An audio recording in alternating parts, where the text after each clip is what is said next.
ಭಾರತ ದೇಶದ ಅದರಲ್ಲೂ ವಿಶೇಷವಾಗಿ ನಮ್ಮ ರಾಜ್ಯದ ಇಬ್ಬರು ಮಹಿಳೆಯರು ಹೊಸ ಪರಿಕಲ್ಪನೆಯಲ್ಲಿ ಇನ್ಸಾರ ಎನ್ನುವಂಥ ಸಂಸ್ಥೆಯನ್ನು ಪ್ರಾರಂಭ ಮಾಡಿದ್ದಾರೆ.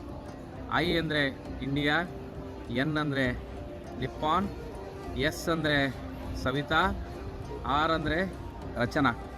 ಈ ಇಬ್ಬರು ಮಹಿಳೆಯರು ಜಪಾನ್ ಮತ್ತು ಭಾರತದ ಸಾಂಸ್ಕೃತಿಕ ರಾಯಭಾರಿಗಳಾಗಿ ಕೆಲಸ ಮಾಡ್ತಾ ಇನ್ಸಾರದ ಮೂಲಕವಾಗಿ ಅನೇಕರನ್ನು ಈ ದೇಶಕ್ಕೆ ಕರೆದುಕೊಂಡು ಬರಬೇಕು, ಇಲ್ಲಿನ ಸಂಸ್ಕೃತಿಯನ್ನು ಪರಿಚಯಿಸಬೇಕು ಅನ್ನುವಂಥ ಇರಾದೆಯನ್ನು ಹೊಂದಿದ್ದಾರೆ. ಈ ಹಿನ್ನೆಲೆಯಲ್ಲಿ ಮೊದಲ ತಂಡದಲ್ಲಿ ನಾವು 5 ಜನ ಈ ಜಪಾನ್ ಭೇಟಿಗೆ ಬಂದಿದ್ದೇವೆ. ಇಲ್ಲಿ ಇಬ್ಬರು ವೃತ್ತಿಯಲ್ಲಿ ವೈದ್ಯರಿದ್ದಾರೆ, ಲಾಯರ್ ಇದ್ದಾರೆ, ಉದ್ಯಮಿಗಳಾಗಿದ್ದಾರೆ. ಅವರ ಜೊತೆಗೆ ನಾನು ಬದುಕಿನ ಅನೇಕ ಕ್ಷೇತ್ರಗಳಲ್ಲಿ ತೊಡಗಿಸಿಕೊಂಡ ಆಸಕ್ತ ಪ್ರವಾಸಿಗನಾಗಿದ್ದೇನೆ. ಇಲ್ಲಿ ರಚನಾ ಮತ್ತು ಸವಿತಾ ಅವರ ಈ ಸಾಧನೆ, ಅವರ ಉದ್ಯಮಶೀಲ ಪ್ರವೃತ್ತಿಯನ್ನು ನಾವು ಮೆಚ್ಚಲೇಬೇಕು. ಪ್ರಯೋಗಶೀಲವಾಗಿ ಮೊದಲನೇ ಹಂತದಲ್ಲಿ ನಾವು ಬಂದಿದ್ದೇವೆ.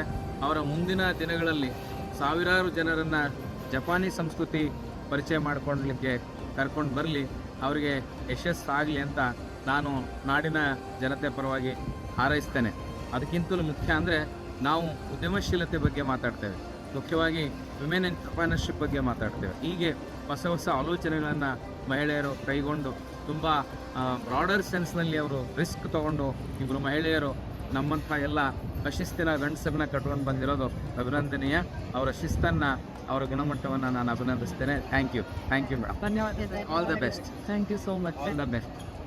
ಥ್ಯಾಂಕ್ ಯು ಧನ್ಯವಾದ.